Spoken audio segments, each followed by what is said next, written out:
Hey folks, welcome to a podcast about Catholic things. This is Eric, the ambassador of common sense, and I'm here with Dan, the ambassador of nonsense. Hello, everybody.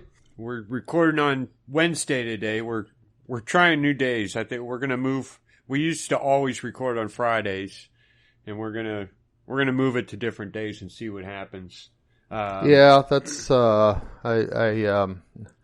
my wife is working full time now. She used to not work full time, and so Fridays didn't matter particularly, but now she's kind of like working full time, and then Friday it's like, oh, finally I don't have to wake up in the morning, and so she wants to kind of stay up and do stuff, watch TV and that kind of stuff, hang out, whatever. So then so it's unpolitic for me to not be available. So after we recorded Friday, which I'm still not done putting it all together and putting it on the site, but after we record, I find out about some pretty serious things. There was, in Florida, a guy drove into a church. Oh, man. And poured gasoline tried to set fire all to over. It. Yeah. And then drove off. And then there's another fire in California at a church. Mm-hmm. 250-year-old building. It is becoming open season on the Catholic Church, and it won't be long. If I say long could be a few months, it could be a couple of years, but history-wise, if things do not change, it won't be long before people are driving up to churches and chaining the doors shut during Mass and setting them on fire. The thing is, about a year ago, we were talking and we said that this culture war is not going to just kind of wither and die. It's going to get worse, and we really need to be prepared to stand.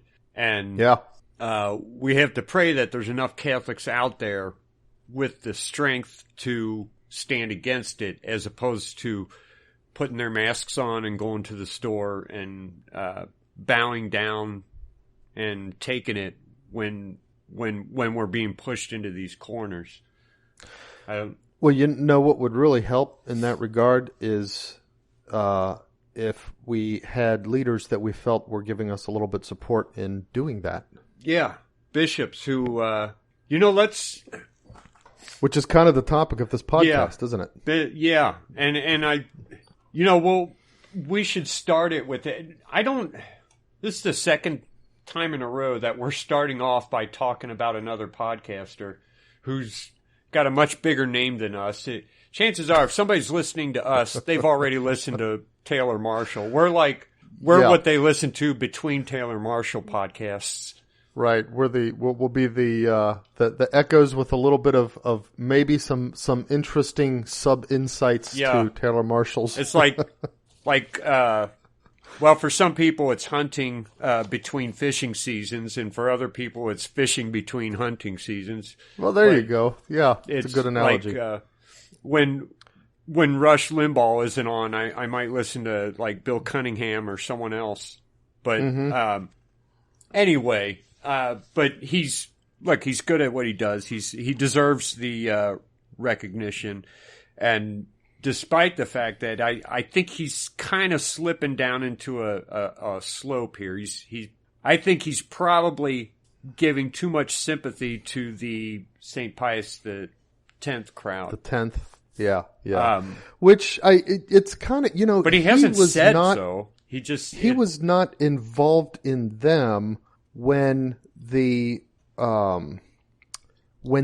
were very active in Cincinnati when we were young adults. Yeah. And he didn't see how contentious they were often. Right. And he talks about that. He brings up the fact that specifically that Bishop Lefebvre has a reputation for being a bad guy and a troublemaker. And then he says, but he wasn't that at all. He doesn't understand that he got that reputation because of the people who followed him. Yeah. Because most of them are troublemakers. Or a lot of them are. They tended Not to most be. of them. Right. There's a lot of them are. But he one of the things Taylor Marshall has been doing a really good job at is keeping track of the kind of corruption that's going on both in Rome and in the American church, and calling it out. And it's not something I could even do, aside from the fact that I'm just too lazy to do that much research and calling people around and stuff. But you have a day job too. Yeah. If your job was to wake up and spend 6 hours a day doing that, and then 2 hours a day, I don't know how Taylor Marshall runs his day, but producing videos, you might be able to. Actually, I think you would do it a lot better than a lot of other people I know. But I don't like seeing it. It makes me depressed when I see this stuff. When I see the bishops doing these things, it's depressing. But you know what? Go ahead. Well, what happened was he's reporting on these statues that are being toppled of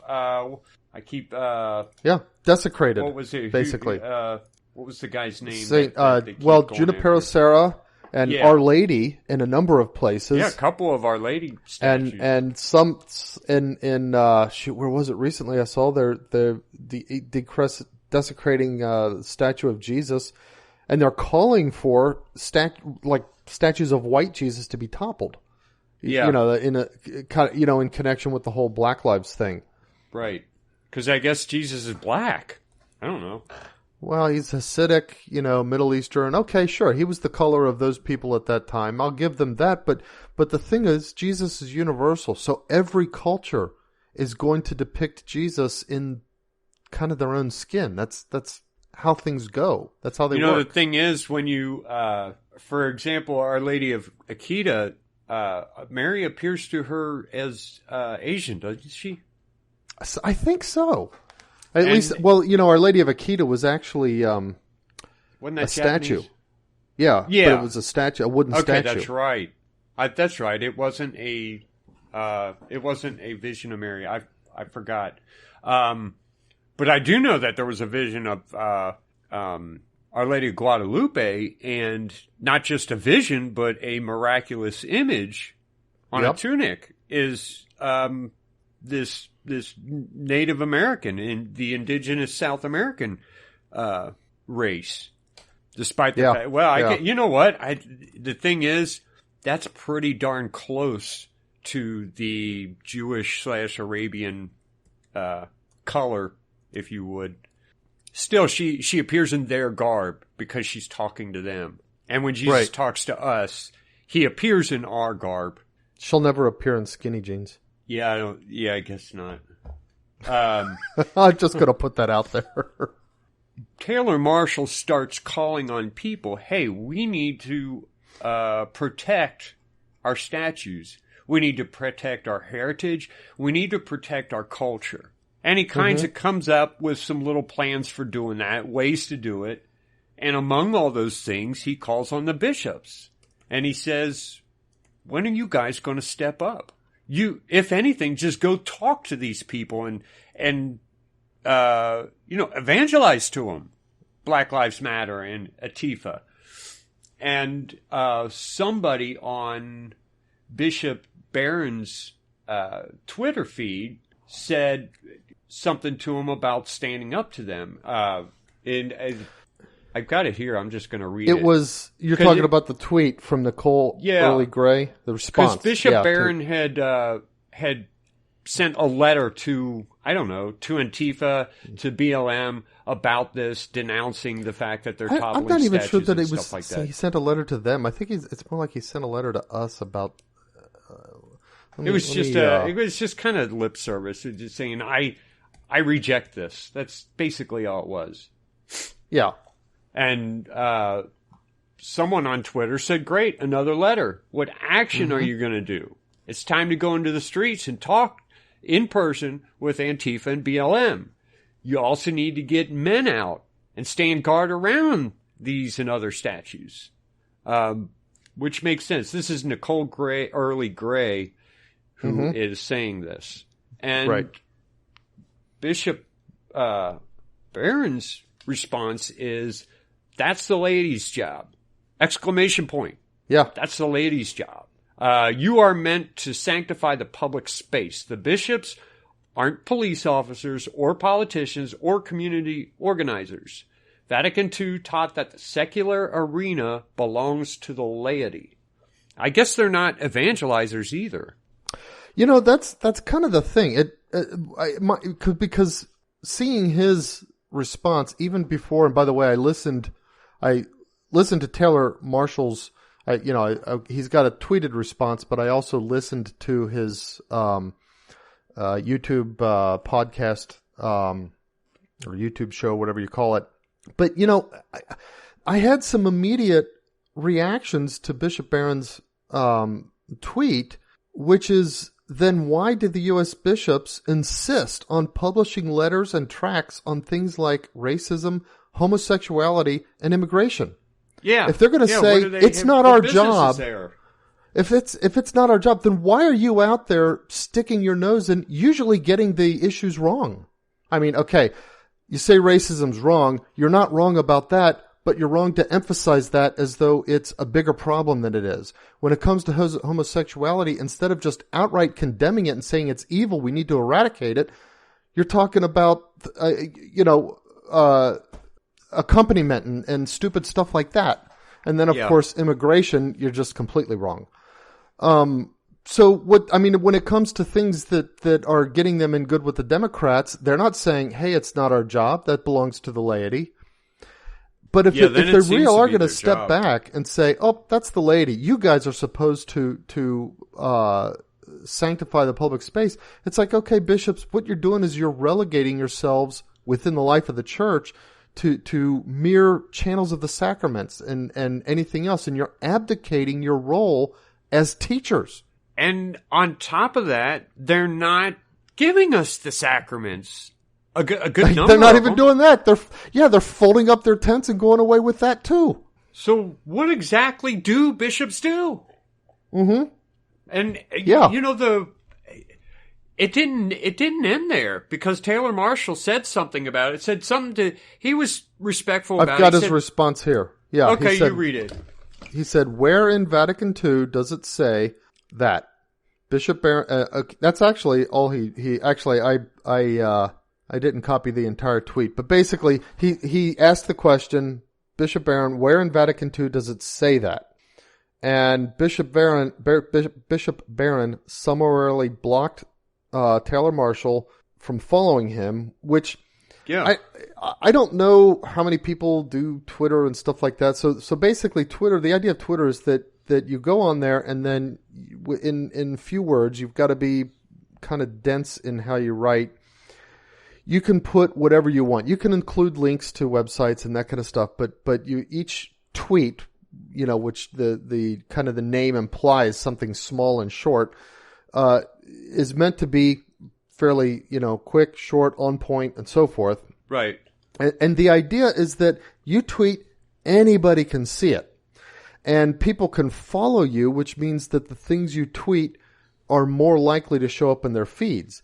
But then you can also do things like retweet what somebody else tweeted, or you can respond to it, or you can like it and stuff like that. And then those can also show up in the feeds of people who follow you. So there's this kind of web of social activity around the tweets that people put up there. But, and I'm not sure why Twitter has this as a feature. To me, it seems like maybe something that was added in order to address a problem that developed after the initial thing. But apparently there's a way that you can make it so that certain people simply can't see your tweets, even though the whole concept is that they're public. I don't understand this at all, because I thought Trump tried to do this and was unable to. But anyway, the point is, Taylor gets blocked from the bishop's And Bishop Barron tweets. did this. He said, okay, Taylor, you're not allowed to see what I say anymore. And I guess that means we wouldn't be able to see what Taylor Marshall says in response to Bishop Barron. Well, he can't say anything in response because he can't see Bishop Barron's tweets to respond to him. So but it keeps Taylor Marshall's name out of Bishop Barron's social circle. online social circle. You know what I mean? So if you follow Bishop Barron, and you see responses to him, and apparently it didn't end there, because he put this video up about all the hatred in Twitter. Calling out Catholic, social media about calumny and contempt and stuff like that. Which, interestingly, Taylor Marshall put a response to that in which he said, well, I agree. And then, But the fact that he's basically unpacked people. It and showed how the charge of calumny doesn't apply to Taylor Marshall in these recent events. Yeah, but the fact that Bishop Barron is blocking content, it goes against what Twitter is for. Yeah. He mentioned that he's got staff if members he wants to sitting there ignore Taylor Marshall's responses, okay. But Trump doesn't block anyone. I know. Trump doesn't get to do that. Taylor Marshall doesn't get to do that, as far as I know. Yeah, I mean, if you go to his feed, you say whatever you want. I don't think he might get to do it, but I don't think he does it. That's not what people do. You're not there to control everybody's response to you. If you're going to be on Twitter, then you accept what goes with that. And one of the things that goes with that is vast amounts of people who are disgusting, because that's kind of what I think about Twitter anyway. Saying things about whatever it is you say. I watch the only tweet I follow is Trump's. Huh? You can actually I've opened Twitter on my phone and I'm actually looking at it. You go in, you've got a thing called blocked accounts, and you can click. You can see all your blocked accounts, and then you can do something what's called importing a block list. So I guess people can maintain block lists and say, oh yeah, let's make sure that this group of conservative guys or this group of liberal guys can't see what we say. I don't know.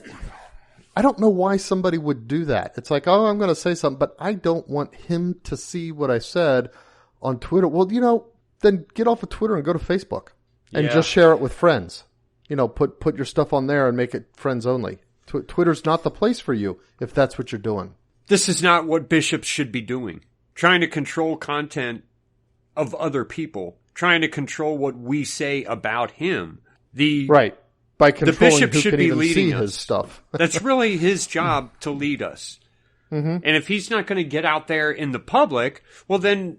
Step down as a leader. There's nothing to say to that, because he does have to be out there in the public. Yeah. I mean, let's go over a couple things that the Bible says about bishops. For example, in Titus 2, declare these things, exhort and rebuke with all authority, let no one disregard you. Yeah, wow. In Mark 16, when Jesus ascended in the mountain of the world, he said, go into all the world and proclaim the gospel to the whole creation. Mm-hmm. This is the charge of the bishops.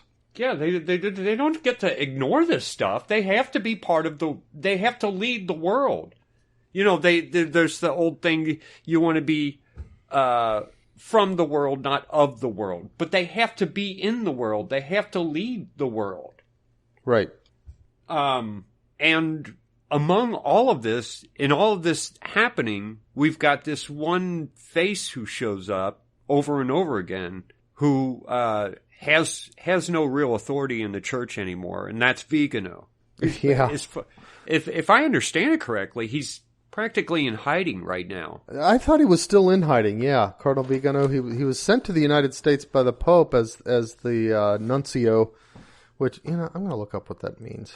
Yeah, I don't know what hiding means. Is it really that no one knows where he is, or what? I think so.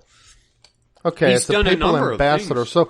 So it's he's kind of like a ambassador, almost like a political, like you have the U.S. ambassador to various countries, ambassadors to various countries. Yeah, he's a nuncio is an ambassador from the Vatican assigned by the Pope to a country, and so he was the papal nuncio to the United States. That was his. I mean, this is a big post. So he still holds that post? No, okay. right. I don't think he any longer. Let me Google this. While you're looking that up, there's it's one Christopher more. Pierre. Okay. Christophe Pierre. In Acts 20. Yeah. St. Paul is talking to these people.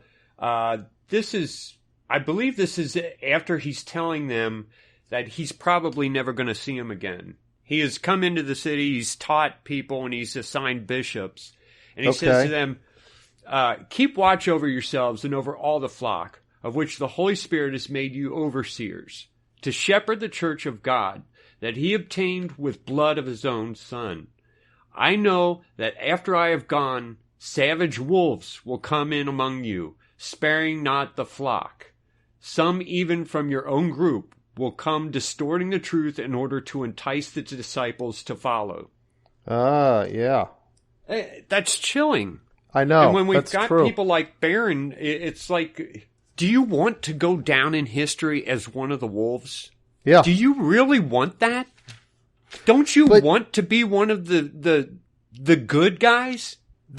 Here's the thing. I don't think Barron sees himself as not one of the good guys. Yeah. And this goes back to a dispute that Taylor Marshall has had with him, and it's a dispute that I'm completely on the side of Taylor Marshall with this one, and it has to do with this this new theology that people who are into it credit with being kind of sort of launched with Vatican II, or you could say launched through Vatican II. Maybe it was something that was a development and Vatican II sort of gave it wings to fly or whatever.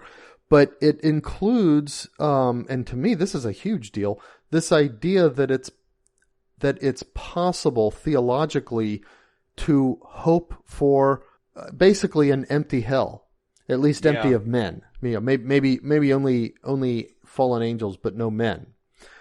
And the problem with this theory, the problem with this as a concept, you might say, well, okay, that's hair-splitting theology, blah, blah, blah. But it really isn't, because even if you're someone who is just completely devoted to the love of Christ and you want to bring the message of the love of Christ and the sacrifice of the cross and the beauty of uniting yourself to that sacrifice and suffering with that sacrifice and so on and so forth, even if you've got all of that right, but you actually believe that, probably nobody's going to be in hell, or even possibly nobody's going to end up in hell, what happens is the urgency of your message goes way down. So what's going to happen is you're going to do all of your preaching about the love of Christ and calling people to the love of Christ, but you're going to do it from a level of comfort that you would not allow yourself if you felt in your bones that people's souls were at stake. I'm sorry, I don't accept that. Look, I think this is something that Vigano is has kind of woken up to. I think so too. And aside from that, I would point out again that I'm not just talking about going to heaven and hell. Look, I don't care if you think he went to hell or not. You know Hitler was a bad guy. I know, we have bad guys all through history, and we know they're bad. If you really have a theology that says, hey, yep, even Hitler somehow might be redeemed. I mean, actually, as Catholics, that doesn't matter. Conclude, what I'm saying is, I'm not even talking about a spiritual yearning. I'm talking about just the natural desire for us to have some kind of legacy that people can look back on. Oh, do you want to be one of those guys who supported Hitler? Don't you want to be one of the people who opposed slavery, the abolitionists? Don't you want to be one of the people who opposed abortion? And don't you want to be one of the people who opposed the persecution of Christians? That's what lets these guys oppose, for example, Hitler by writing letters and taking no action. Yeah. You know what I mean? That's the point. You see even now the criticism of those bishops who allowed Hitler to get away with certain things, supposedly for the sake of preserving the church. And I guess they had this, at least we're supposed to look at it in a way they had this faith that good would triumph over evil. And so they wanted to just keep the church somehow intact for when that evil was over. But it was around that time, if you read a book like Infiltration by Taylor Marshall, that you find out that's really when the infiltration started. Mm-hmm. So didn't even go back a little further than that. Yeah. Back to the early 1900s and modernism. That is when it started. And so those people that we think, they kept the church intact, but maybe they didn't. Because now we look at what's happening, and the church it's just not what it was. Right. It's something different. So Vigano did a couple things here. First of all, he sent a letter to Trump. And, Vigano knows that what Trump's facing. Everyone in Washington hates Trump. And Trump is he's so devoted to trying to make America as great as it once was. I know. He wants America to be the beacon of freedom, and he wants to he wants to lead her there. And he knows that everybody's against him, but he's fighting with everything he can to make America great again.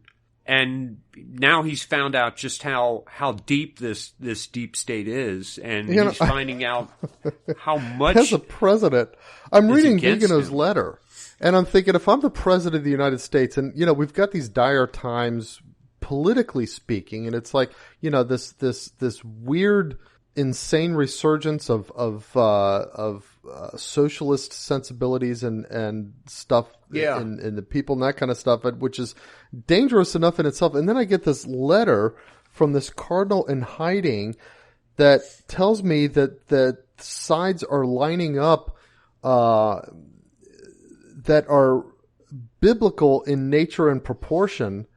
And it's like, I didn't ask to be part of that kind of battle as president. Right, he just wanted that's gotta be. He just wanted to restore America, which is a big enough task, and it's a good task. I know. I gotta wonder if Trump realized how important that job was going to become. Mm-hmm. Because the rest of the world is going to follow. And if America falls, then the rest of the world's going to fall. I mean, the world depends on America right now. It's every bit as important as Rome is. Yeah. And, one of the reasons Pope Francis dislikes America so much is because that's where the traditional movement really started growing. Mm-hmm. And where it's gaining speed. Yeah. So Trump gets this letter from Vigano, and he actually tweets it out for everyone to see. I assume he got permission from him to do that. But, so... And I thought it was an open letter too. Yeah, I guess it is. So the thing is that now Trump's getting fire from. Well, it's not like the American bishops were behind him anyway. I know. I mean, there are some bishops, obviously, who really are bishops and who are really doing their job. Yeah, but Strickland stands out. Yeah, people like Barron, So now he's getting fire from them because he's kind of taken sides with the crazy conspiracy theorists. Mm-hmm. But I think we're going to find out in the next election how bad it is and whether or not there's any hope for America. I mean, the political and the religious kind of bleed into each other here. And we're going to find out if people understand what's at stake both in America and not just the Catholic Church, but Christianity as a whole. Mm-hmm. Yeah. I mean, it's not like the Catholic religion is the only religion having this happen. The Catholic religion is kind of the last stand against this stuff. But there are the evangelicals. They're conservative in comparison to other Christian religions. Right. You said, what did you say? something about a priest in Indiana or one of the bishops in Indiana. Well, yeah. I mean, here's the thing. You've got, okay, so it's like, I'm thinking this thing back to Bishop Barron, and he gives this, what I'm sure he thinks is I'm sure he actually thinks what he's issuing is a call to arms, a rallying cry. Hey, it's the job of the laity. You're supposed to sanctify the secular, blah, blah, blah, whatever. But the thing is, where are the bishops actually calling us to the right arms? Where are the bishops who are saying there is a cancer growing in our society that we have to oppose? This communism, the homosexual agenda, abortion. Go out there and oppose that. Where is that message from bishops? Where is their message that a group has adopted a statement of truth, Black Lives Matter, statement completely true on its face? They've adopted that as their corporate name, and they're a poison, a communist poison for. Where are the bishops pointing that out? Where are the bishops who are showing and demonstrating and pointing out that this group is destroying what remains holy in Western society, and calling on Catholics to oppose them? Instead, when true faithful Catholics stand up for what is right, and here's the problem. This has been true for the last half century. The activism of faithful Catholics is met from the bishops with a response of embarrassment rather than encouragement. This is the context in which Bishop Barron's letter is going to be read, and his response, that's the job of the laity. Yeah. We've got, on the West Coast, we've got Timothy Gordon, who teaches at a Catholic high school, dismissed for criticizing Black Lives Matters, the communist organization started by a couple of lesbians. He taught at a Catholic school? I think he taught at a Catholic school. Let me go ahead and look that up. Let's do our fact checking right here. I'll take it back if that's not the case. Theology teacher at a Catholic high school until recently. So, at a Catholic school for criticizing an organization fundamentally opposed to the Church of Christ and to what in Western society, and actually all of society, human society, we know to be faithful and blessed by God and intended by God. Specifically, they call for the destruction of the nuclear family. And Timothy Gordon criticizes them and gets fired from his position as a theology teacher at a Catholic high school. This is the West Coast. But he's the laity. He's just doing his job. He's just doing his job. He's trying to sanctify the secular forum. Yeah. On the East Coast, we have, and I'm especially ashamed of this, embarrassed by this, you could say, Bishop William Laurie, Archdiocese of Baltimore. And the reason I'm especially ashamed and embarrassed about this is because he's the supreme chaplain for the Knights of Columbus, of which I'm a third order knight. Wow.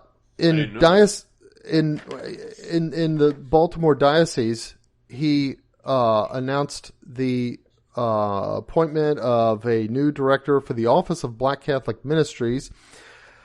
She's going to be working with this fellow Howard Ross, hired from the Uderta consulting firm. He's actually the founder of it. Nationally recognized expert on diversity and inclusion with significant experience in working in community-wide initiatives.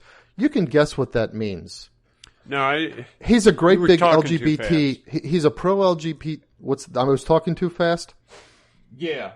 Howard Ross. So the new director, this is the office within the Archdiocese. There's an Office of Black Catholic Ministries for the Archdiocese of Baltimore. And there's an office for black people? No, of Black Catholic Ministries. Okay. Black office, Catholic. Right. There's office a ministry within the Archdiocese. Yeah, an office within the diocese out of segregation, to reach out to black people and make sure that we're including black people. Yeah, okay, fine. I could see that as a holdover from the 60s, whatever. Yeah. There's a new director, and as part of this letter that he published, this new director is going to be working with some people that he's hired on, not hired on as employees, but as consulting firms. One of them is the Udarta consulting firm.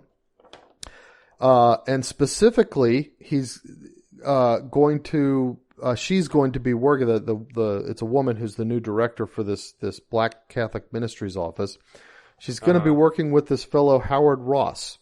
Howard Ross, this is just in the letter from Bishop Laurie. He describes Howard Ross as a nationally recognized expert on diversity and inclusion with significant experience in working in community-wide initiatives. Oh, now, this is a gay thing. Yeah, we can guess what this is. And, thing is, reading that description, you and I and many others would immediately have come to the conclusion, oh, this is probably what this guy is. Well, he's the founder of this Udarta consulting firm. According to various online biographies, he served as the diversity advisory board of the LGBT Washington D.C. Lobbying powerhouse, and the Human Rights Campaign, which frequently seeks to promote legislation and regulations diametrically opposed to Christian beliefs and defying the natural law. This is from LifeSite News. A review of his Facebook postings over the last month reveals support for political movements, organizations, and ideas that are antithetical to the Catholic Church and her teachings. The day before the letter was published by the Archbishop, saying that Ross had been, was going to be working with the Archdiocese, Ross himself posted a link to an article in the LGBT news outlet The Washington Blade headlined, Trump admin to Supreme Court, let adoption agencies reject LGBTQ families. Trump was saying, hey, states, I think it was like the state of Pennsylvania or something, you're not allowed to block Catholic services from helping to place kids for adoption just because they won't place them with LGBTQ families. But Ross captioned to this, yet another example that the Trump administration's guiding principles are bigotry, cruelty, hatred, and exclusion. That's the Catholic Church's guiding principles that he's calling bigotry, cruelty, hatred, and exclusion. And this man is being brought on as a consultant and advisor in the Archdiocese of Baltimore by this Bishop William Laurie. Okay, so we've got West Coast, we've got East Coast. Now, how about the Heartland? We got people like this Theodore Rothrock. Yeah. He published a, I think it was just a letter in like the newsletter, St. Elizabeth Ann Seton Catholic Church, and he published a letter that. This is up by you guys. Called out, this is right by us, yeah. It's a different diocese because it's actually the Diocese of Lafayette, Indiana. I think there were 3 dioceses in Indiana. There might be 4. It's possible that Evansville is its own diocese, but there's Fort Wayne, Lafayette, Indianapolis, and maybe Evansville. I don't think there's any more than that.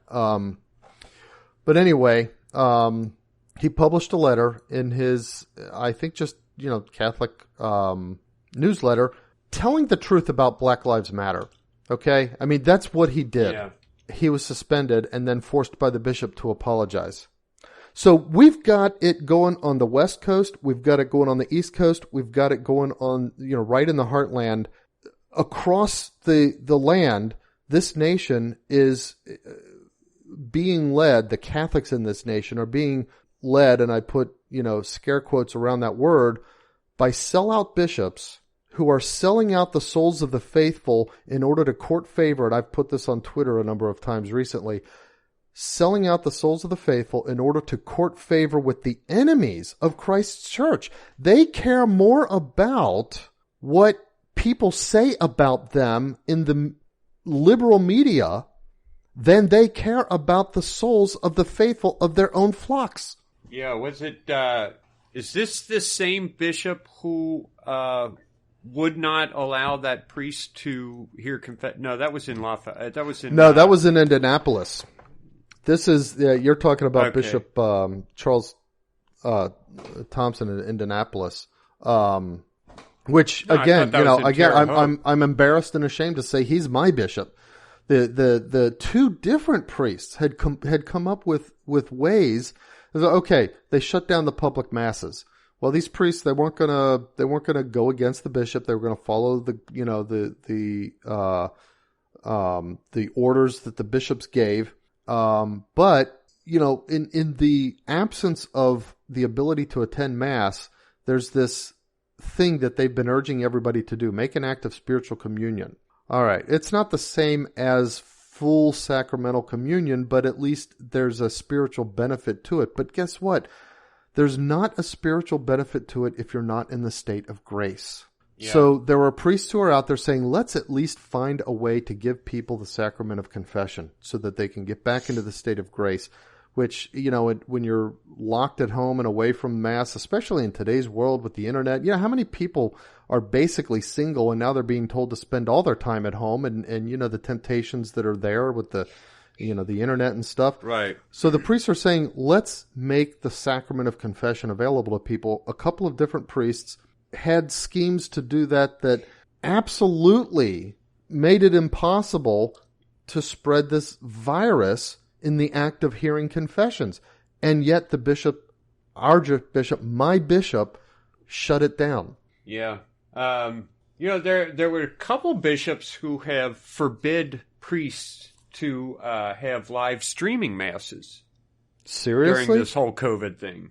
That's like malicious. That's not even, hey guys, we got to do this. Unfortunately, COVID. Okay, hand wringing, hard decision. That's just malicious. You go to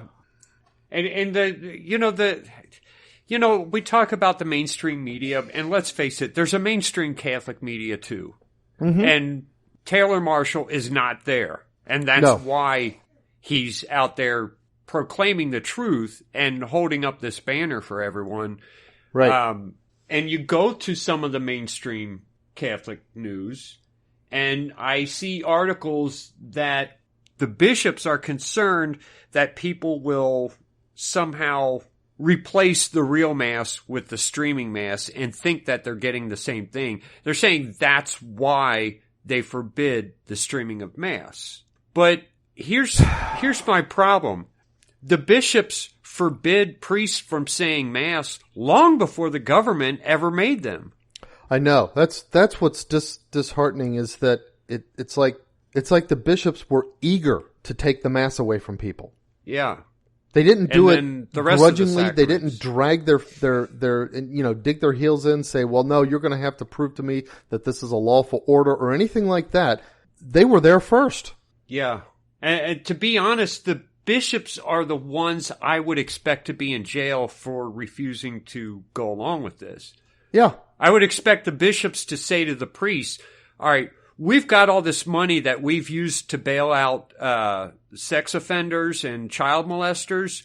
We're going to use that money to bail out the priests and provide legal protection for priests and the faithful who refuse to bend over and take it up the you-know-where from the government.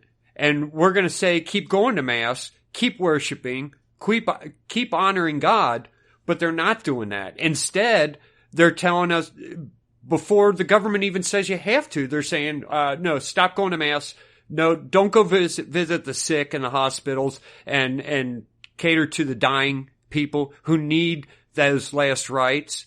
We're in a real problem here. And it seems like, I don't even know who's on our side anymore, except for a couple faces, a couple people who have made it obvious what side they're on. But it's not like they have any power. It's not like they can do anything, but they are the leaders of the church. Yeah, that's right. And I think this bleeds into what we were talking about last week. We don't know how this is going to come out. And again, I was talking about the fact that America is kind of on the brink here.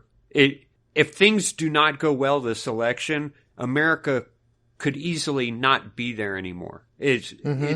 And even if things go well this election, it still might happen. We don't know who's going to win this, but we do know who's going to win the battle within the church. We know that for sure. We just don't know when it's going to happen and how it's going to happen. I would suggest that however it happens, it's going to seem like an impossibility to us at one point. We're going to look at this and we're going to say, there's just no hope here for the church. Because God has a way of using those times to demonstrate his authority. Yeah. Now, if America makes it or America doesn't, I don't know. Maybe America will wither and die because of our stupidity. And maybe, I don't know, France or England or someplace in Africa, Uganda, maybe they'll grow in power and suddenly become the spiritual leaders of the world.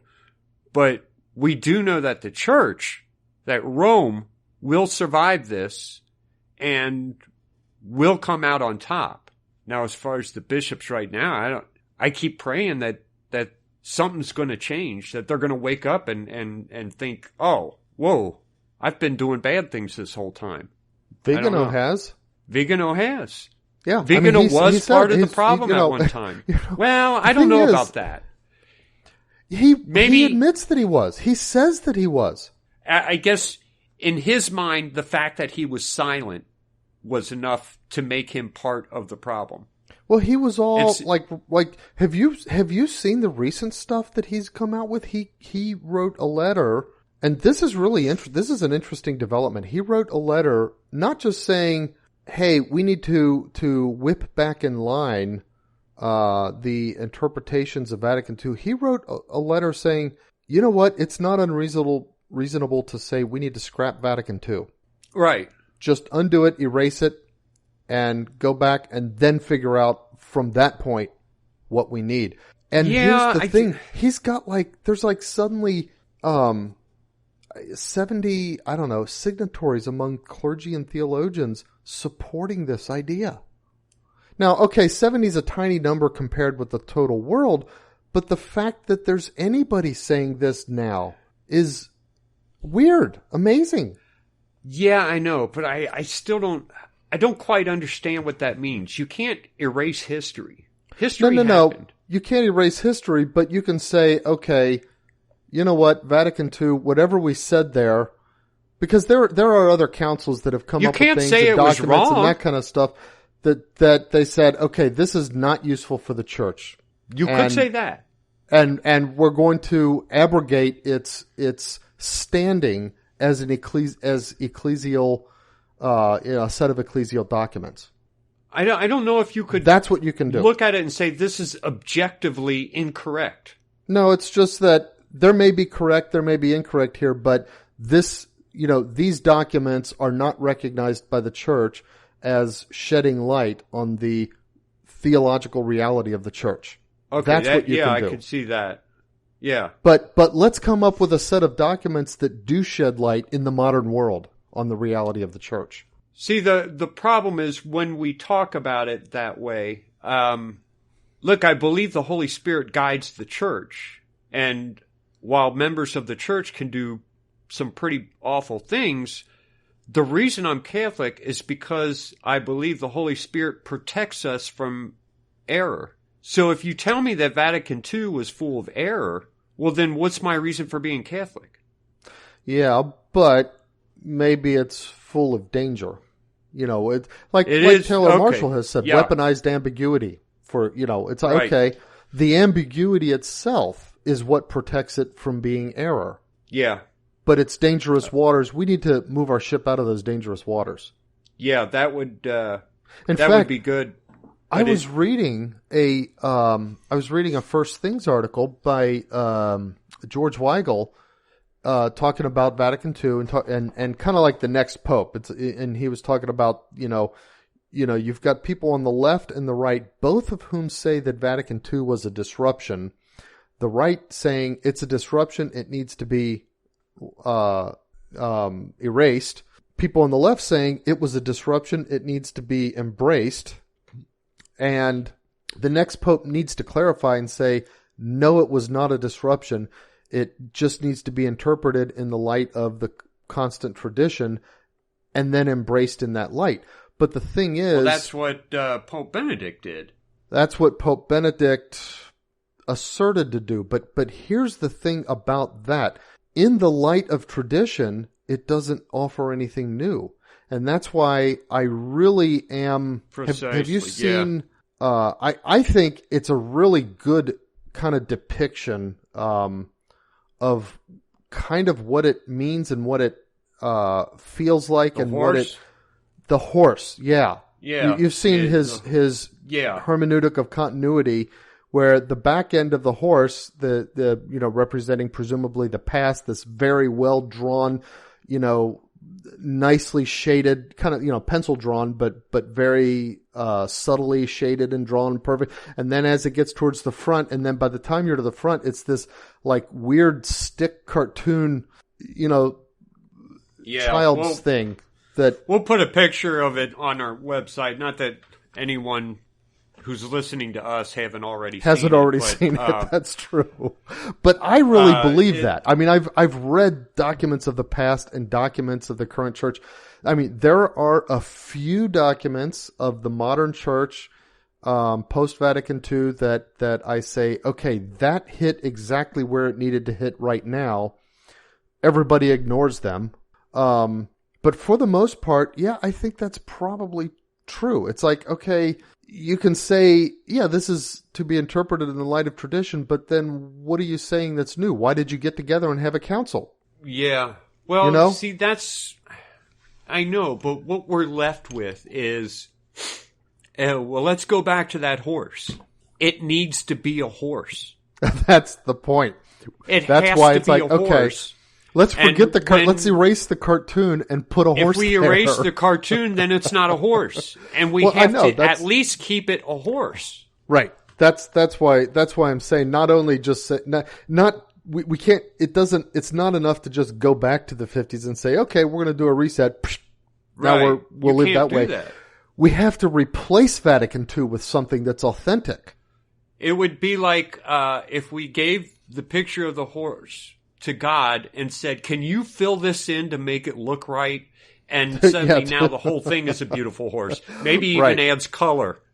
Yeah. I think that's what kind of has to happen. Yeah. But what do we do? The laity, what do we do? Well, okay, first of all, we agitate. We tell our bishops, you're not doing your jobs. We do what this, what was her name? Nicole Early Gray? Nicole Early Gray. We do what she did. To the extent that we have a platform, we do what Taylor Marshall does. We call them out. We say, look, this doesn't scan. Okay. Yeah. We have 2,000 years of history. Most people, their platform is a Facebook page that maybe a couple of their friends read.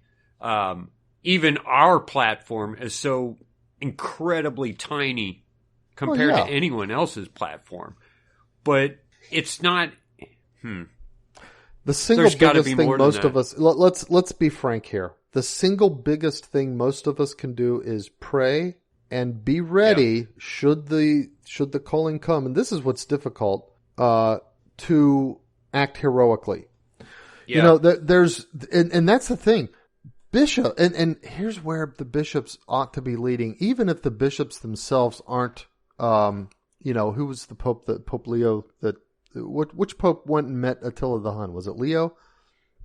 One of the Leos. Yeah, so Leo met Attila the Hun. You've got,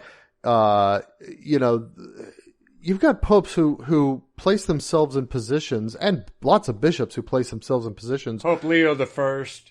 And then we've got Napoleon, too. Yeah. They could have just been summarily killed, but they put themselves there anyway. But at the very least, bishops could be out there saying, hey guys, it's time for all Catholics to oppose, however they're able to do within their states of life, these unholy ideas. And you know what? some Catholics may be called to oppose them heroically. Yeah. Because, I mean, I can get where a guy like, a priest, for example, might stand in front of a statue and end up being murdered. Okay, and we can elevate him to the martyrdom probably if it's he was opposing the desecration, and a crowd out of hatred for the church murdered him in order to get to the statue they wanted to desecrate. That's martyrdom. I would say so. That's and we can elevate him. Now, a married man with 6 children, that they're still trying to raise, and is it the right moment for him to exercise that kind of heroism? Maybe not. But the bishops at least ought to be telling, but the bishops ought to at least be telling them, okay, maybe it's not your time to stand up in front of a mob and get killed and leave your family hanging. But at the very least, all Catholics together, you need to be opposing this stuff. And the bishops just aren't saying that. Yeah. That's what's so disgusting. So what we have to do is get the word out ourselves to oppose it whenever we can, wherever we can. Don't be ashamed to say, this is evil. The organization Black Lives Matter is evil. Yeah. These looting, rioting mobs that are desecrating statues of and images of what we hold holy, they're evil.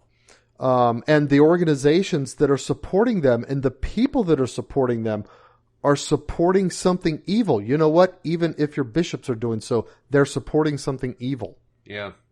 It's time to just not be ashamed to say that, whether it's among your family, among your friends, whatever. Then, of course, pray.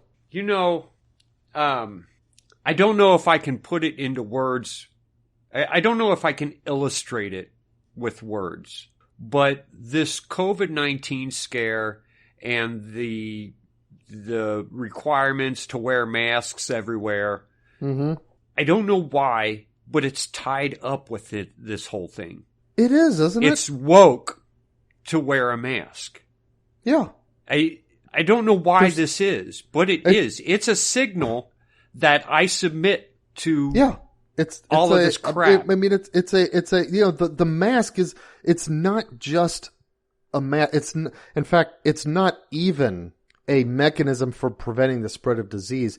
There's no scientific or medical research that supports that it even does that.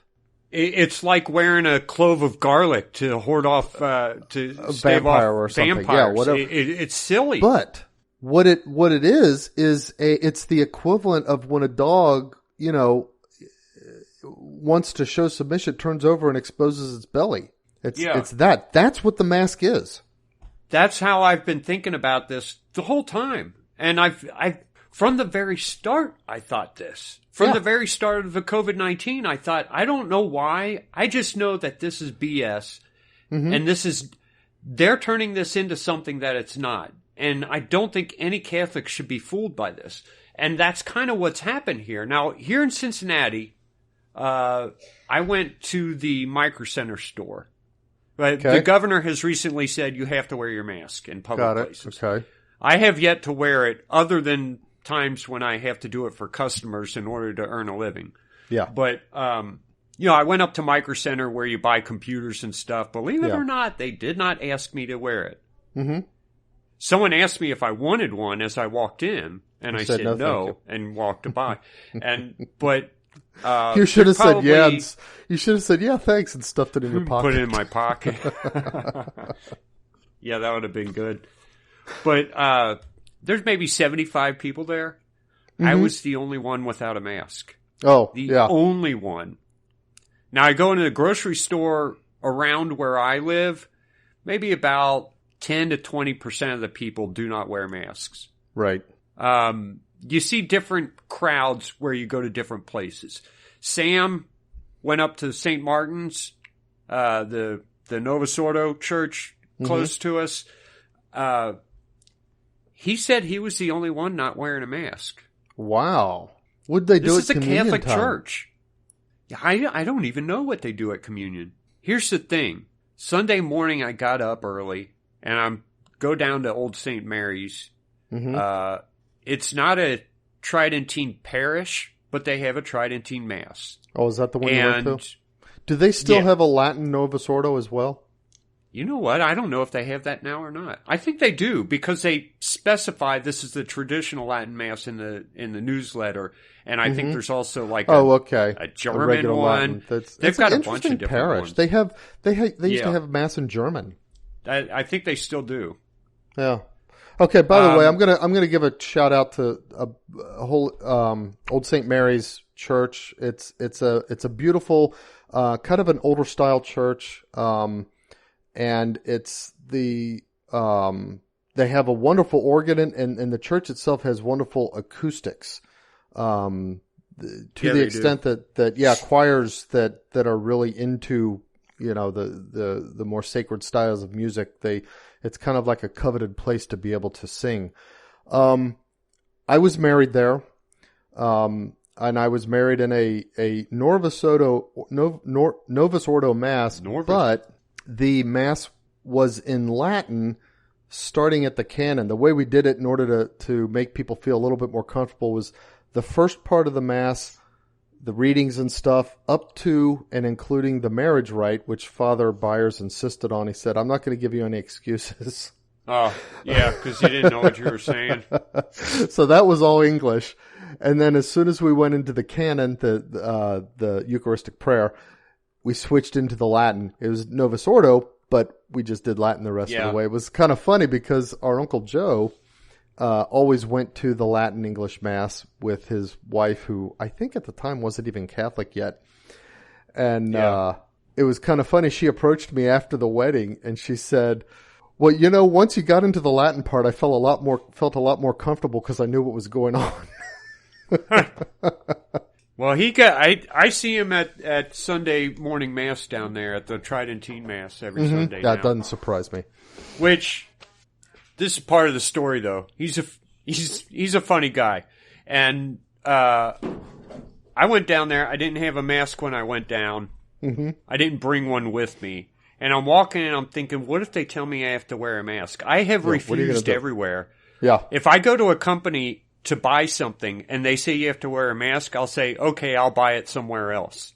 And I'll walk out. If they were going to do it at Micro Center, I would have said, fine, I'll order it from Amazon. I am not going to wear this mask to spend money. But here I am going to church. Mm-hmm. And if the priest says you got to wear a mask, I don't know. Anyway, I see Uncle Joe out there. And I said, I didn't bring a mask. He said, I ain't wearing no mask. And all right. You knew he wasn't going to wear it. But he says, I love this. I figure if they don't want my religion in the state, then they should keep the state out of my religion. Ah, good point. That's right. So, shout out to Uncle Joe there. That's right.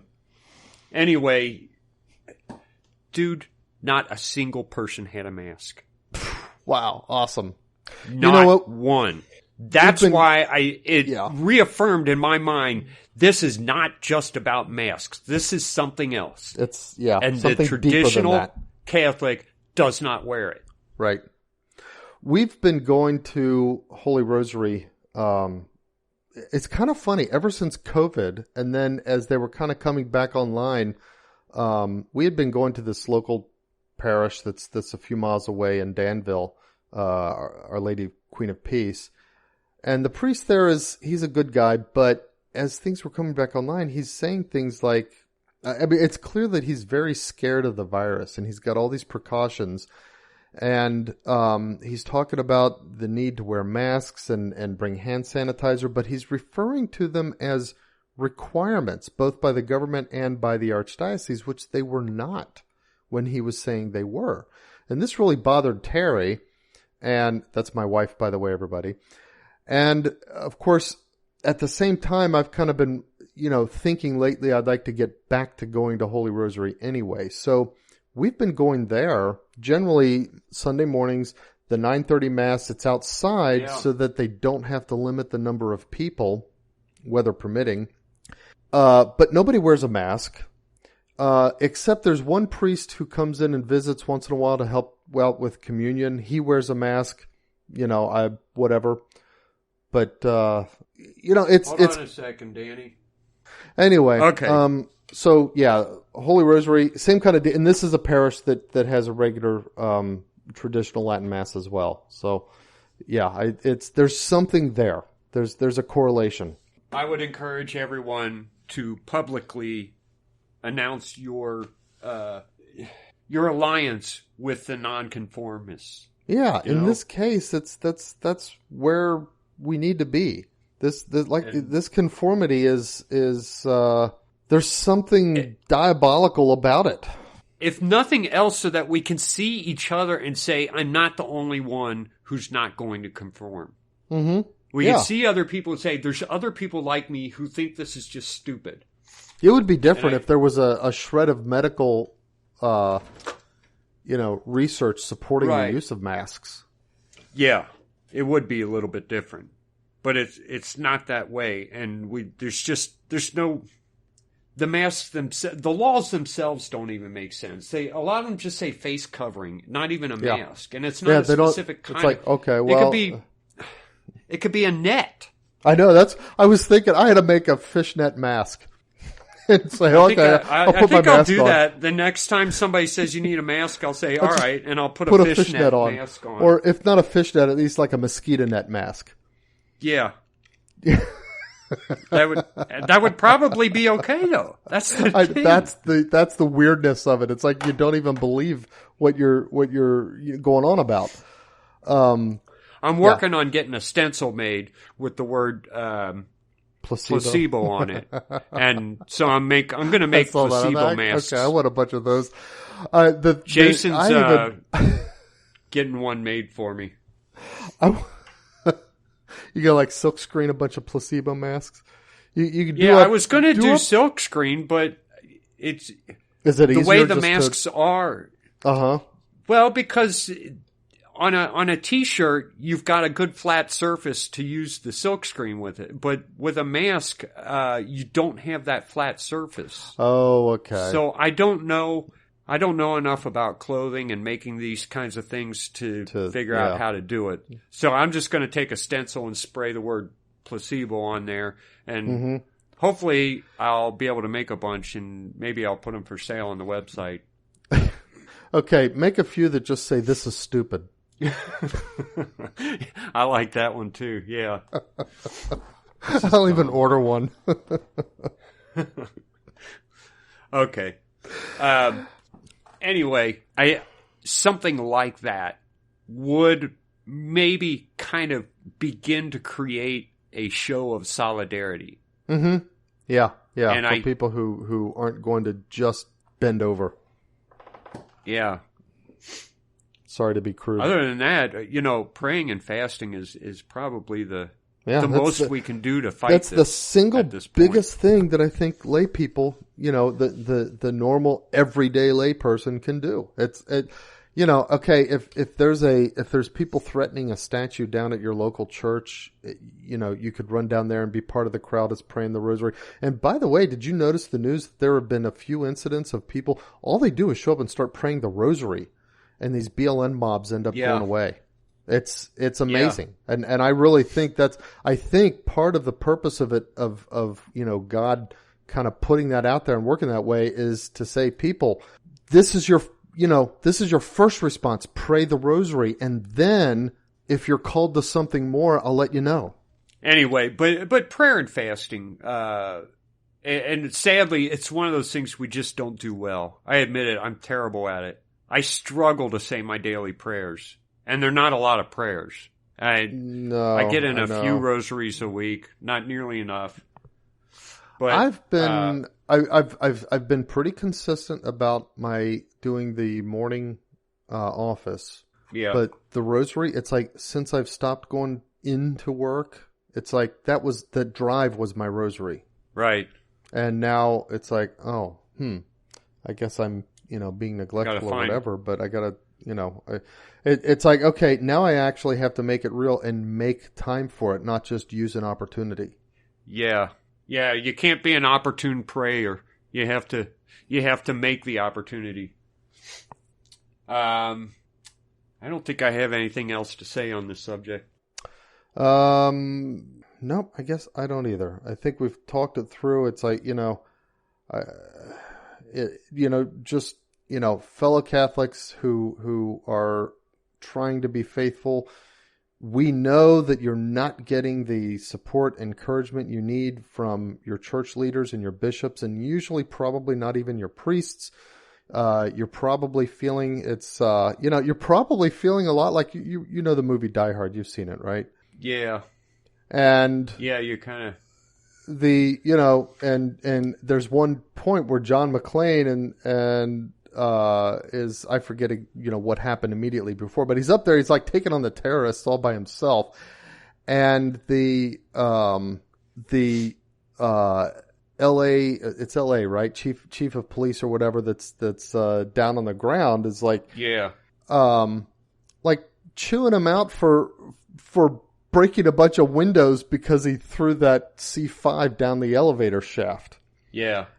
And, and the one cop that he's actually talking to, the cop who's kind of got his head on straight, says, "How you doing?" He says, "I'm feeling pretty underappreciated here."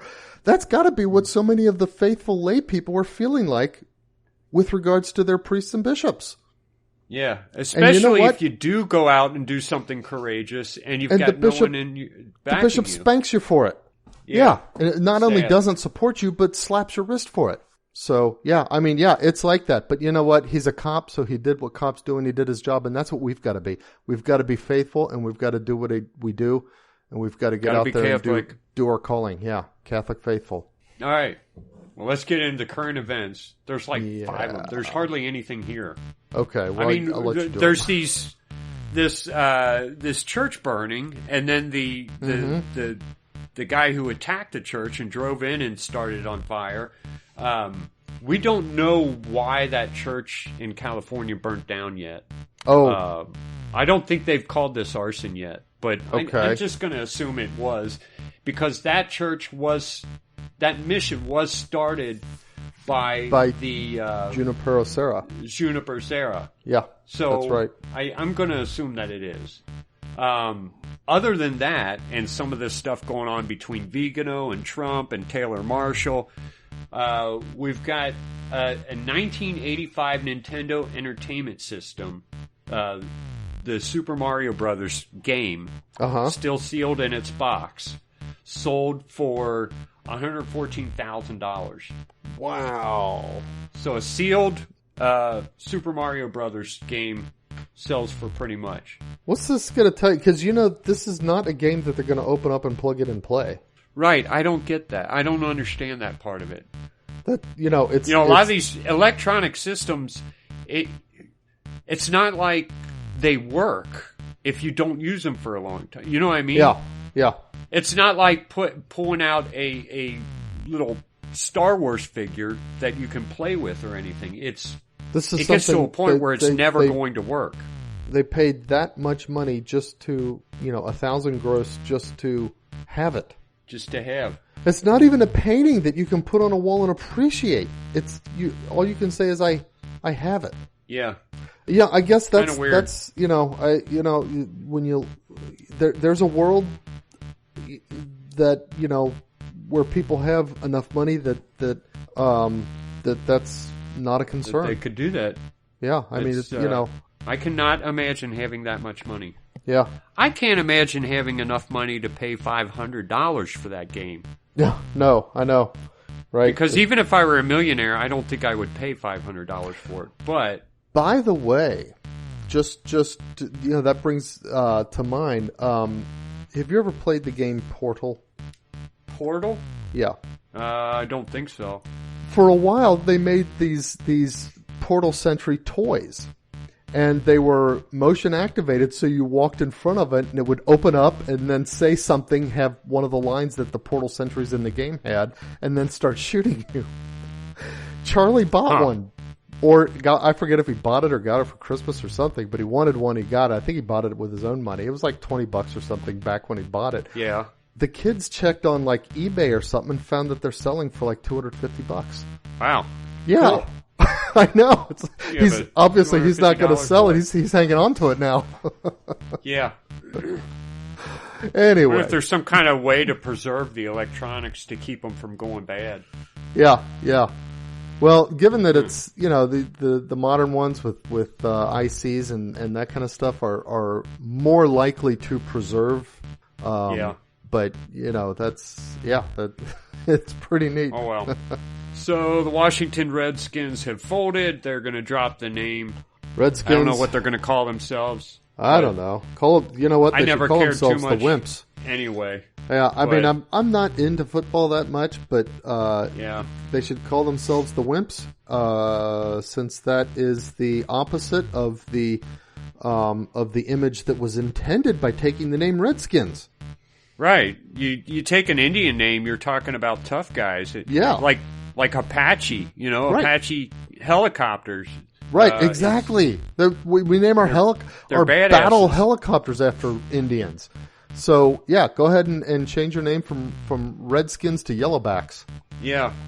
There you go, the Yellowbacks. Yeah. The Washington Yellowbacks. So, let's see, Jeff Sessions was running for, what was it? I don't even know what he was running for. The Senate, I guess. And he was beaten in the primary. I don't even know why he thought he could get elected at this point. Yeah, I mean, for Senate. What he did as the Attorney General was so awful. Recusing himself from the Russia investigation was. Why would we want someone like that in the Senate? Someone who's obviously not going to fight. Or anything. So it's like, okay. Yeah, well. So he's not even going to get his chance. He was primaried out.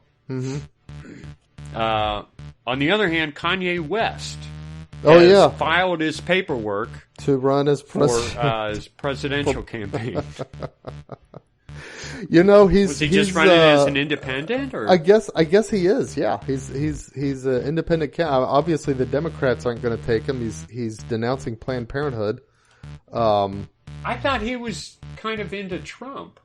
I think he kind of is, and I think he's like, I think he might be bothered by a couple of things. I mean, we were bothered by a couple of things about Trump and how he handled the COVID thing. I don't know if these are the same things motivating Kanye West, but maybe he's thinking, okay, I'm going to run as a black man. Maybe his whole strategy is to draw the black vote away from the Democrats and let Trump win. I don't know.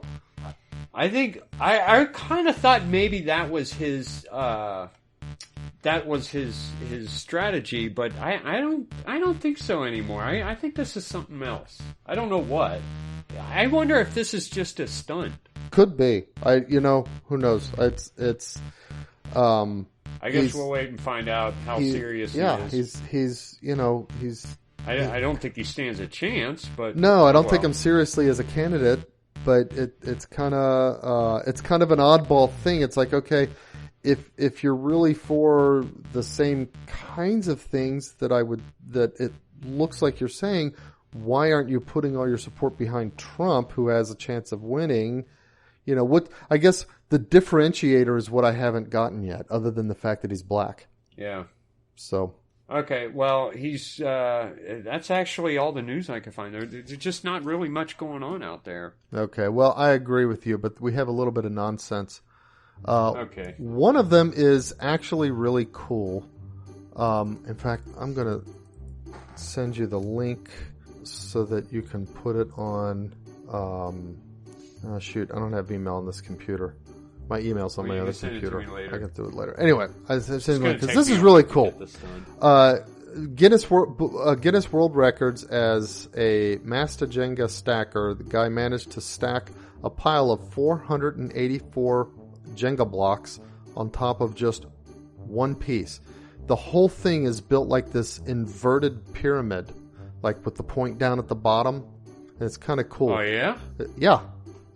It's got a neat picture. Are you hearing that? Normal sized Jenga blocks? Yeah, and it looks like he builds it up, and then it's got, I don't know, maybe his son or something having fun knocking it over. I mean, I'll have to. That's pretty cool. Yeah, it is. Yeah. It is cool. So I'm going to send you the link, and I'm going to get to the point where it shows his son. Oh, yeah. Oh, yeah. His kids are coming to play with it. He's letting them come play with it. The kids are all excited. They don't want to touch it because they know it's a cool thing. But the boy's going to give it a hug, and there it goes. Okay. Definitely, I'll send you this. Put a link on. It's really cool. I can never get anywhere. I mean, I'm always the first one to knock Jenga over because I got shaky hands. I just and I'm uncoordinated. I'm about the clumsiest person alive. So Jenga is not my thing. Mm-hmm. I stand in awe of anyone who could get 4 Jenga blocks on top of each other. Well, this guy did 485, so there's a lot of awe. Amazing. You're going to have to drum up for him. Yeah. Definitely. Okay. Next, there's a guy called the Naked Cowboy. He's a guitarist. Oh, yeah. You know him? Is he the naked singing cowboy? Yeah, guitar slinging naked cowboy. Times Square? He was in Cincinnati. Oh, was he really? He actually started out in Cincinnati, I think. Oh, you're kidding me. Hold on. I know he was in Cincinnati at some point. Robert Burke, spelled B-U-R-C-K. I'm going to do a quick Google. Yeah, born in Cincinnati, Ohio. Attended Our Lady of the Rosary. Oh! I knew that he had an attachment to Cincinnati. I knew that because I would always hear about him on... You remember Gary Burbank? Yep. He had talked about him a couple times. Oh. Gary Burbank was an old radio personality. Probably the funniest radio guy I've ever heard. People out there, people may know Gary Burbank beyond Cincinnati because 700 WLW is like still, I think, the strongest AM station broadcasting. Yeah. They managed to get under if I remember correctly, they managed to get under some grandfather rules about the strength, the allowable strength of AM broadcasting, and people several states away were able to pick it up. And when I travel a lot of times, I'll pick it up for a pretty long time before I lose it. Right. So anyway, some of you out there, you may know Gary Burbank. Well, he went to Times Square, up to a bunch. Oh, he went to the City Hall Park where a bunch of demonstrators were there, protesters, probably rioters, trying to dig in unless the next budget included $1 billion funding cut to the New York police. So he went up there to just harass them. They were all shouting profanities at him and everything. Somebody recognized him as somebody who supported Trump, and so they're calling him MF and all that kind of stuff. Get out of here! Some black guy that's with him, they're calling him Uncle Tom. Oh, no, he eventually went away, but when they're trying to harass him, he's just using his guitar to kind of go along with him. He's giving them a hard just time. There singing while they're shouting at him. And stuff. Apparently he's giving them a hard time by not reacting, I guess, to their insults. Yeah, just kept doing his naked cowboy. Doing his naked cowboy thing. He was in let's see. He was going to run for president in 2012 as a candidate for the Tea Party. Mm-hmm. Okay. So I guess he's real conservative. Yeah. Which is kind of odd for a naked cowboy. Cowboy. Well, but he has this quote at the end. He says, "It'll be a free country until they get a hold of it." He's talking about the rioters. He said, "They're throwing me out when I'm doing the exact same thing they are."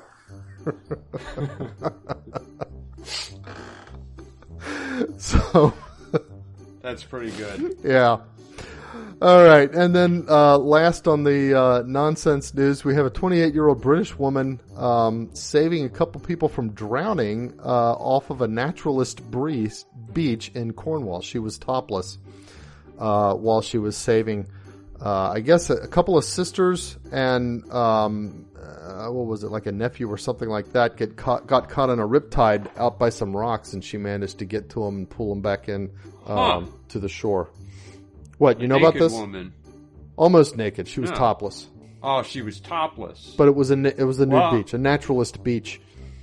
I don't know if I don't know if they saved by a topless woman. I don't know if it says 2 sisters and a cousin off of from drowning in water off a naturalist beach. So I guess all of them must have been, I don't know, naked or topless or something. She saved all of them. One of those kinds of beaches. She's like Superwoman. But anyway, the weird things that happen when you have nude beaches, I guess. I don't know. Yeah. By the way, did you ever see... Go ahead. No, go ahead. I was going to say, did you ever see that Monk episode about the nudist beach? Oh, yeah. Hey, you know who that guy is, don't you? No. Who is that? The nude guy, the main guy. The guy that Monk is... Yeah. That's Rex Kwon Do. Oh, is it really? Rex Kwon Do! You know, that's like... There's this... did I ever tell you about this? There's this shower spray that Terry gets. That after you take a shower, you're supposed to spray it to keep the hard water from building up on the walls and door and stuff like that. And on the bottle, it says, just spray and walk away. And I have it turned away from me because every time I see it, I have to say it in my head twice. Break the wrist, walk away. Break the wrist, walk away. So we should do an episode on Napoleon Dynamite. That's right. Do a podcast on Napoleon Dynamite. Movie Wouldn't it be review. cool if we could get him to be a guest? Oh, that would be neat. We've never had a single guest, but the only guest we'll ever have would be Napoleon Dynamite. Napoleon Dynamite. He was in another movie. Yeah, he was in a couple, but they just they weren't as good. No. He was in a movie with Will Ferrell. They were just kind of riding the tiger, you know? Yeah, exactly. Yeah, I didn't care for it. So, nope. He's Napoleon Dynamite. That's all he'll ever be, so. Unfortunately be for happy him. with that. Yeah, he's not getting rich off it. No, but you know what he could? He could go around doing shows and giving speeches and stuff. No, he's not the... if he could get someone to pay him, but he's not. He doesn't hold any copyright. No, any trademarks. Well, that's true. He probably could not do the show as Napoleon Dynamite. That's right, because he doesn't have that. That would be the filmmaker. That's true. Oh well. Unfortunately. All right. Well. Is that all we got? That is all I've got. That's all the nonsense I've got for tonight. All right, guys. Well, think about what we said and keep. As always, circle the beads. And we'll see you next week. Bye, everyone.